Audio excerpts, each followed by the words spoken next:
Hello, ladies and gentlemen. It's a chess show on Pod TV. My name is Sasha Star, and my guest today is a brilliant Professor Ken Regan. Welcome to the show, Ken.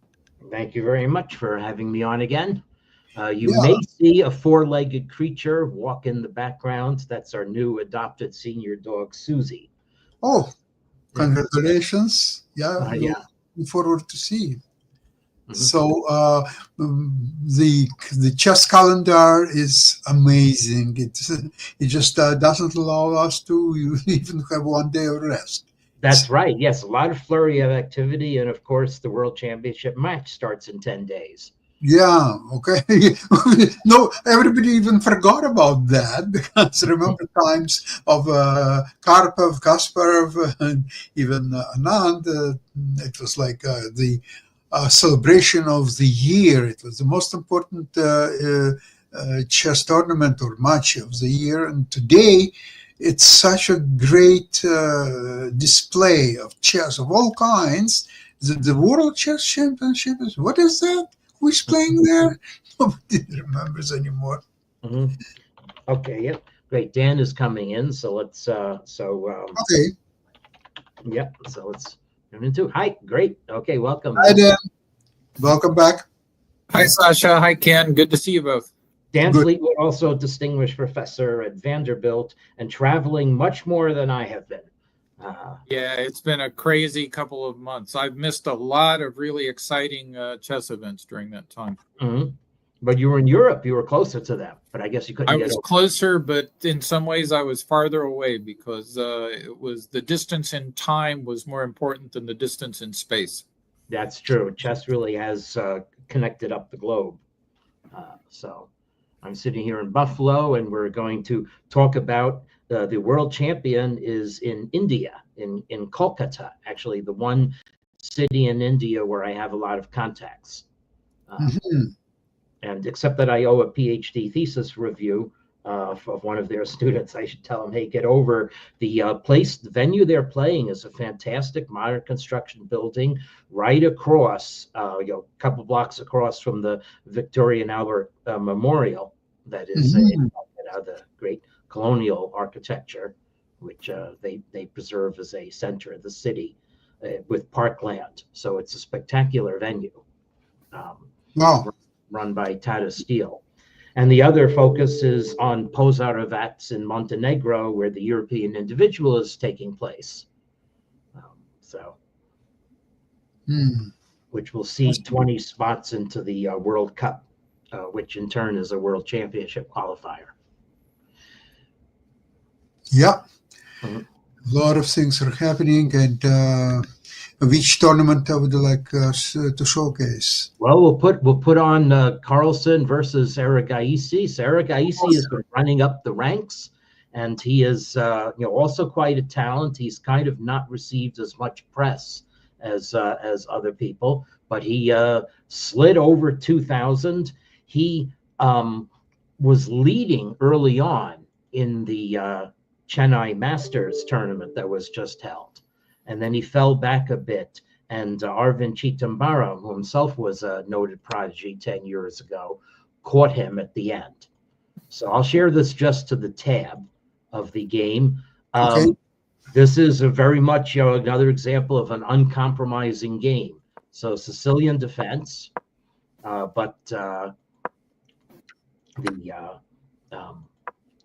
comes in, I think this is a Khan variation with the early queen c7. No, Taimanov variation. I'm sorry. Khan might not have the knight on c6, but anyway. So the idea is that Black is going to go for accelerate queenside counterplay, okay, even at the cost of developing the king side. But Black's formation of pawns d7, e6, f7 is very solid. It's hard for White to break through, especially if White is not playing to open up the f5. Well, we'll see all those themes come into play. So White castles queenside right into Black's play, but now White has free reign over the center and an enormous lead in development.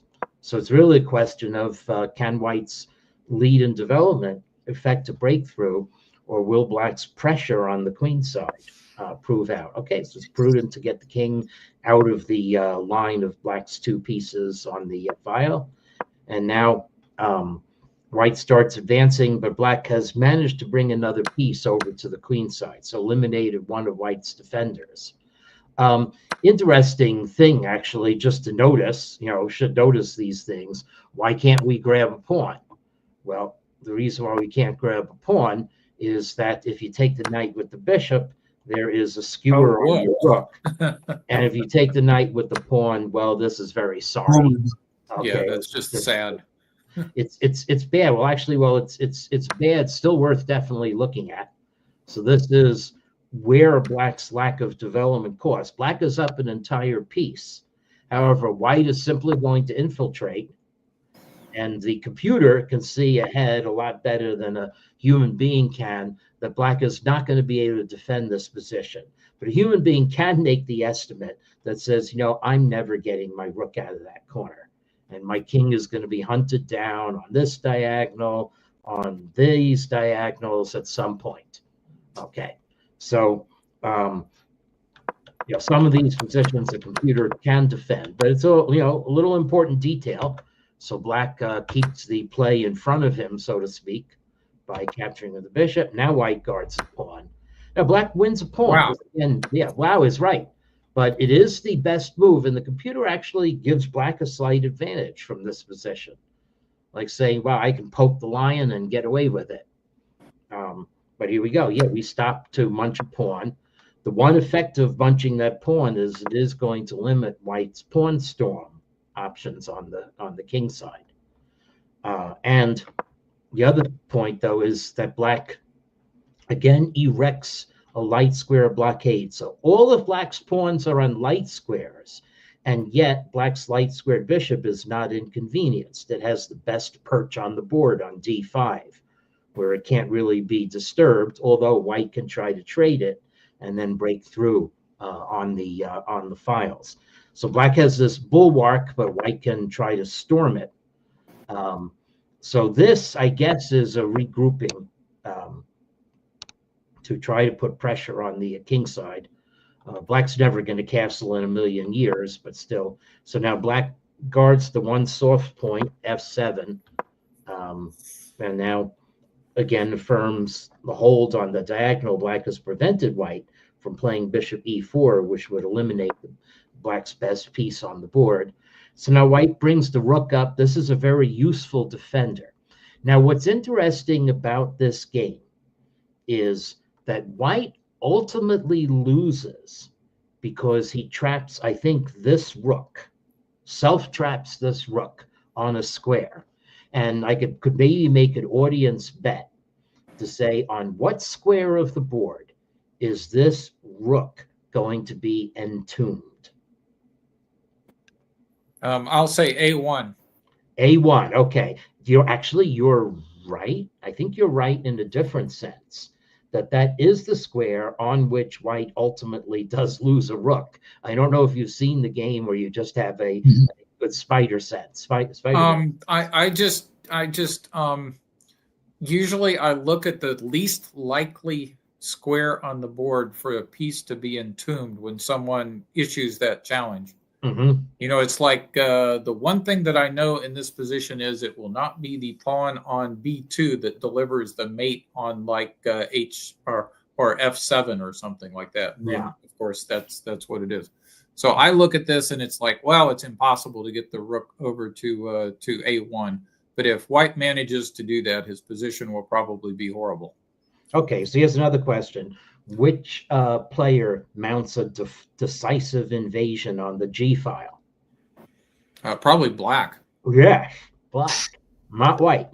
Even though white seems to have so I've gotten rolled on the white side of so many of these positions that I know a lot of way to lose these. It's really hard for white to find a productive plan here. I mean, white's best plan here is, as the rook to G3 is kind of dig in and hope black goofs up. Yeah. Well, computer agrees with you, and Carlsen now really starts the queenside play going in earnest. White, if white had a G pawn, maybe white could mount a storm, but white's has no breakthroughs on the king side. We'll see black gets the breakthrough there. Okay, so white judges to isolate black's pawn, and actually now white decides to remove a pawn that could storm white's queen side, at the cost, however, of opening up the A file for black's pieces. Black is better able maybe to take advantage of that than white is. Now, actually, the computer thinks this is equal, right? Right. So somewhere here, the computer may be looking ahead. So the computer thinks black is the advantage. Queen takes b4. And now the computer actually prosaically did want black to take over the A file just by playing rook a8 and queen a4.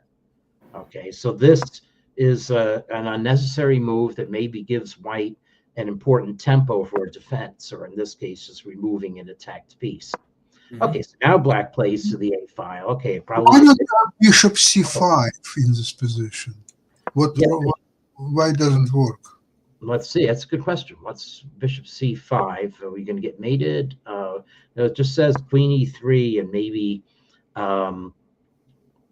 it just doesn't do anything. Yeah, it doesn't do anything. Yeah, I think it just simplifies the position and makes it easier to defend. Yeah. And that pawn on e5 really just limits white's ability to play on the dark squares. So that's a. It is in the way, yeah. And white's never managed to get his bishop to g5 to trade off black's bishop. Okay, so rook a8, b3, a committal move, but white does have to do something sometime like that, because the a1 square has to be defended somehow, and white's rook on g3 is making it unlikely that black can make a kamikaze sacrifice on that square. Now, most natural defensive move you could imagine, bishop b2, closing avenues on the king side, but actually the computer wants white to get out of dodge. This is an incredibly complicated position, and black has the option g5 here, closing white down. Okay, so anyway, I played bishop b2, queen a2 check. Now black, the computer wanted black to play g5 and just full court press, g5 and f6. Now black opening a second front. However, this is very normal. Now you are threatening a sacrifice on b3, not a sacrifice, just winning. So white plays c4. So white is beginning to construct the tomb for his g3 rook. But this looks like a very strong move because, b3 is a solid defense, and we have finally knocked black's bishop out of d5. Okay, well, not yet. The pawn's pinned. So black takes time to capture. White plays queen. King c2 actually would have been okay. Now black has taken over the g5. As you said. Yes. So while king c2, this should have been played earlier. One point is this is setting up rook a1, trapping the queen, so black withdraws the queen.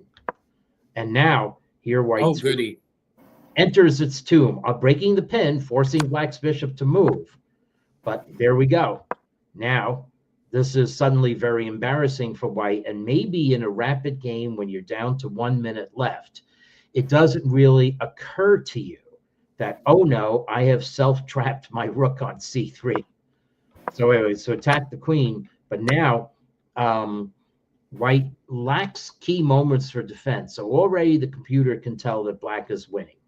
So there's somehow the rook c3 move just lost a key tempo that would have been better had by playing bishop f3 to get rid of the bishop, or rook a1 to and rook a7 to get some counterplay. Counterplay against black's d7, which is the one weak square he has. But it's brutally ugly. Yeah.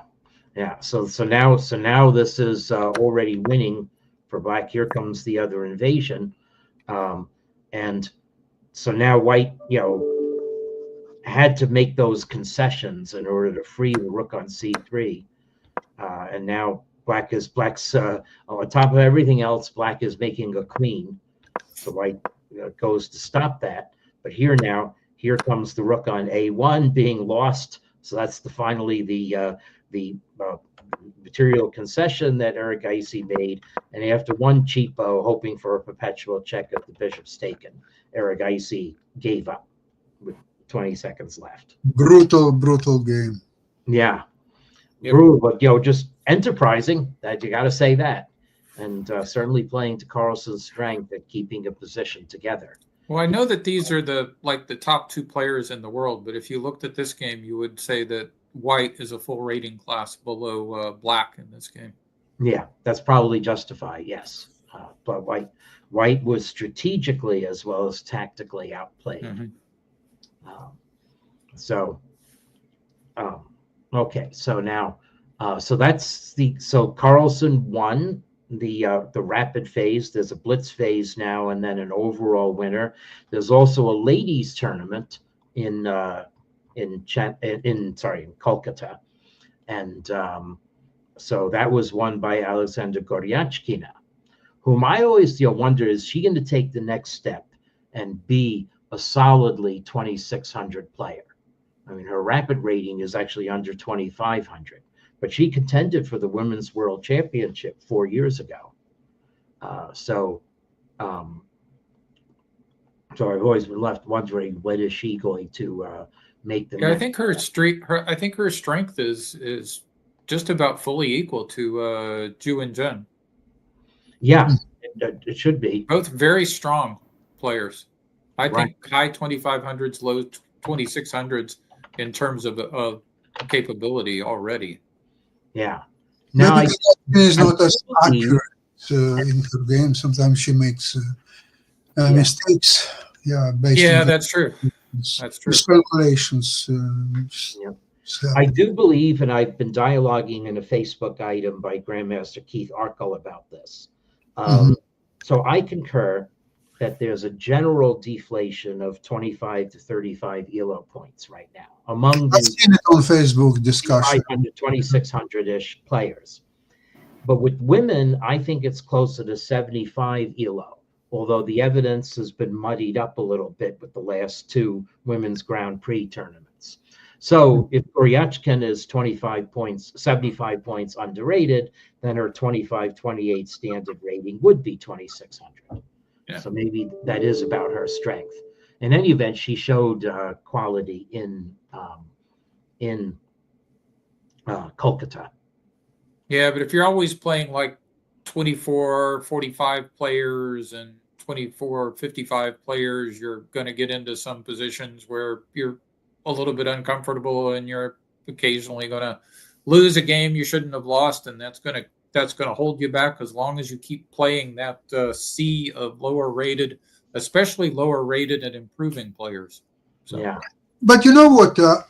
Eric Gaisi, who has second highest rating, he's got most of his points in the open tournaments. Yeah, it's He was true. not invited to top tournaments unlike others, but he was keep grinding and winning tournament after tournament. So he could argue about this issue of disinflation of elements. Well, I think we all know chess players who really beat up on regularly and easily beat up on weaker competition, but struggle with stronger competition. We also know folks who kind of play to the level of their competition, of playing strongly against stronger players, and then kind of not really focusing on that. So a lot of that just has to go with kind of like a person's kind of like your personality, and One example of that to watch is will Hans Niemann take a comfortable place among the 2750 plus elite. So yeah, exactly. That will certainly be interesting. Yeah. So talking about large Swiss tournaments and players in the lower echelon, below the 2750 elite, I have a game from the leader of the European individual, which is really a masterpiece of the power of the 2 bishops. And 2 bishops even shedding pawns. So the winner of this game sheds 2 pawns. So this is Alexander Indietz, who is from Croatia. I guess that's the Croatian flag. That was 6.5 out of 7. So he actually won So he beat Vladimir Fedoseev, who's in the 2700 club just now. Okay, I didn't see that result posted before. Playing against Maxim Chigayev, another one, the 2600 plus super grandmaster type players. So Indic is white, and so we get Queen's Gambit play. B6 is how I would handle these positions. Nothing to criticize about Black's play. This is the normal counterplay, and now it's really jockeying and maneuvering and deciding what pawn structure. So this does now right away lead to classic isolated queen pawn position for white, whose advantage is that white can use that pawn for outpost on e5 and general pressure in the center. Yeah, this is a position where when you look at it, and it's like, well, this game could have been played in any one of the last 100 years or so. Right. Yeah. Mm. So a4, conceding space but preventing b5. Black occupies the space. There's white's outpost, and now the isolated queen pawn has been solved. But this is still completely equal. But now here's a very fateful juncture of the game. The computer says in order to keep, complete equality, Black must concede the bishop square. Okay, be able to use a strong square for the knight. In other words, if you just retreat the knight, then you're making a space concession in the center. So here we go. And now knight on strong square. This should be fine. I was never so optimistic when I had this kind of position for white. So, Black should be fine, but the knight is eventually going to meet the saddest end you can imagine. So what's the worst square on the board for that knight? It's not H1. It's not H1. No, it's in its own half of the board. In its own half of the board, I would really hate to have that knight on A7. Yes. Okay. A7. Yeah. So you're quite close. So that's how does white bring that about? That's the black magic that's going on here. Okay. So the knight, however, is very neatly ensconced on B4. So I guess when you evaluate a two bishops position against bishop and knight, the first thing you ask is, does the knight have anchor squares? And if the knight does, then usually there's compensation here. And Black's knight is two anchor squares, B4, and D5. And white's bishop on G3 is no great shakes. It's blocked by the pawn. However, with two bishops versus bishop and knight, pawn weaknesses matter more. And Black has one pawn weakness, which has in fact just been emphasized by Black's last move, that is moderately difficult for Black to cover. And it's the pawn on the dark square B6. So white occupies center. Now we're going to, so white goes for space, Black goes for trading. White does have a pawn to guard. And so this is an interesting juncture. Why not grab the pawn for Black? Well, Black actually is going to get that pawn. No, it's going to get the other pawn. But yeah, so actually Black is doing well. Why not? Why didn't Black grab the pawn? Black must have, Black may have been afraid of this rook incursion. Okay. And it turns out that in fact, yeah, it's awkward to defend, this bishop. There's, it can move, but if it moves to A6, then queen E4 is going to start attacking. However, Black has his own attack here. And so this maybe wasn't evaluated correctly by Chigayev, that Black's attack is just as good as White's. So Black. Yeah, I would have had a hard time convincing myself of that as Black too. Yeah. So Black decides to, naturally get rid of the pressure. Here we go. So now it's just the queens. And this is now actually sliding toward the reality that if it were just queen and knight versus queen and bishop, you would prefer to have the queen and knight. In fact, if the light square bishops are traded in this position, then I definitely am on Black's side of this. But, okay, so anyway, White has an outpost. Now Black's knight comes here. Okay, so we trade queens. So this must be accounted a misjudgment, but actually white already has pressure. So the other thing is, white has a latent ability to capture the knight on d5, and queen and bishop against opposite color bishop has definite attacking possibilities. Plus, black's pawns on the queen side are fixed on dark, so in a position like that, they're going to fall, and it's not clear that black can win both of white's pawns in compensation. So anyway, Chagayev, down actually to 4 minutes, decide let's simplify further, but this comes at a cost.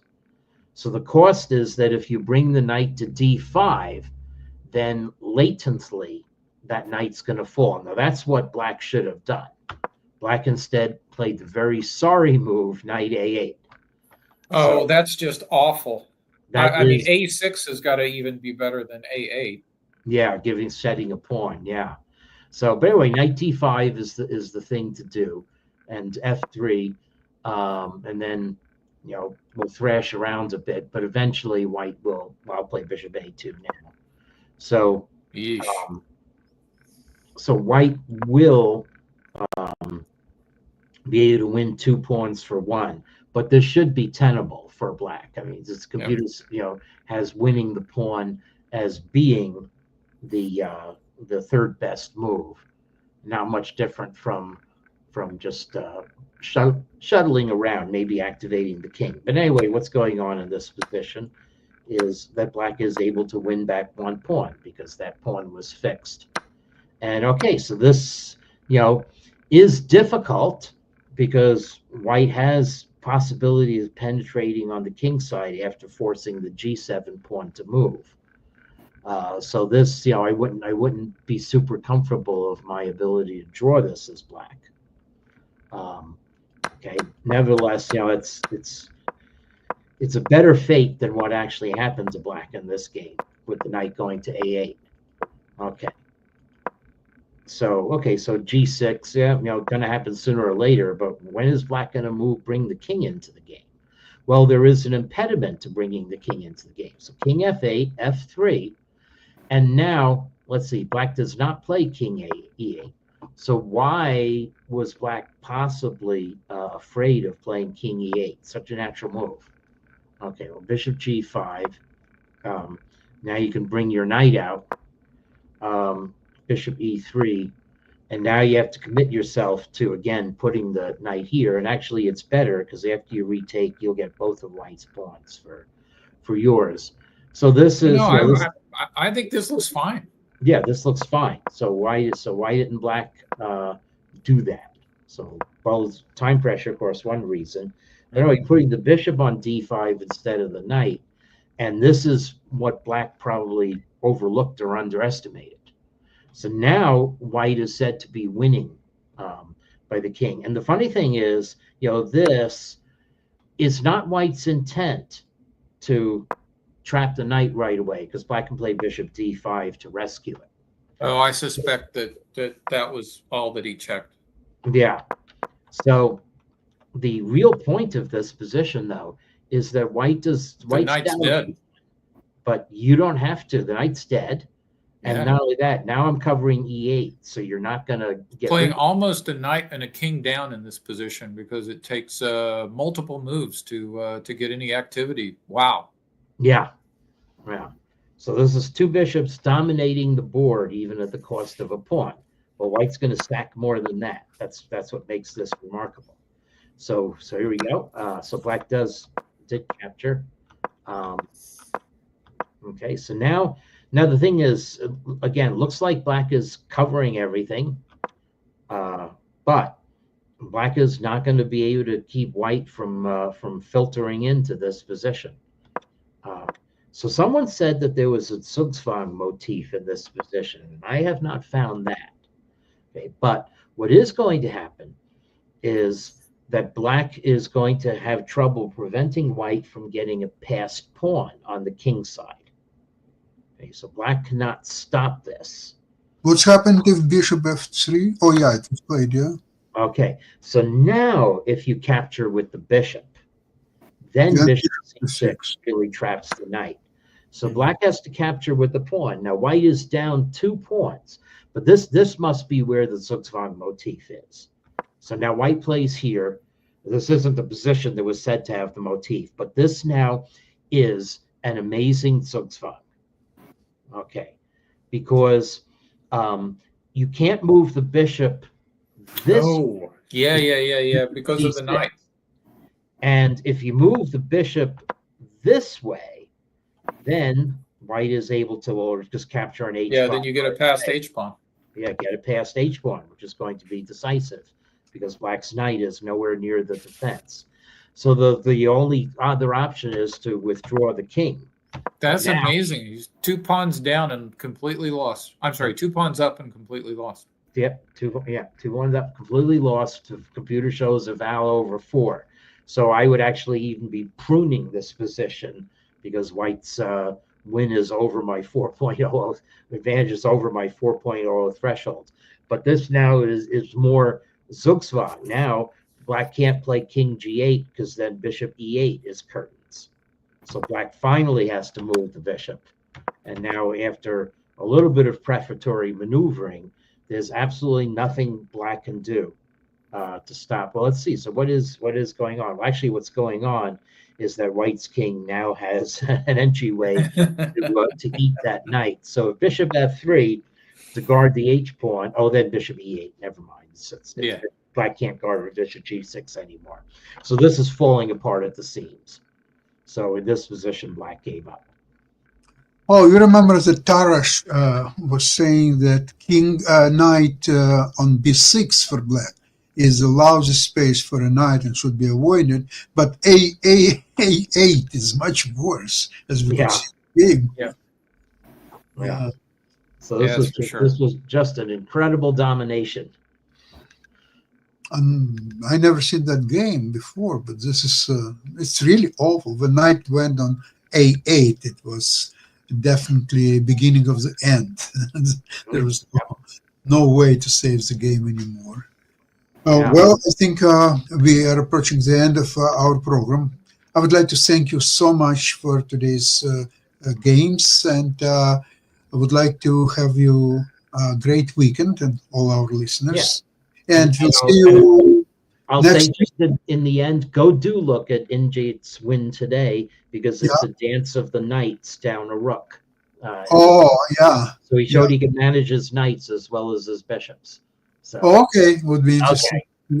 So we'll see you next week, same place, same time. Bye-bye, everybody. Okay. Okay, bye, everyone. Bye-bye.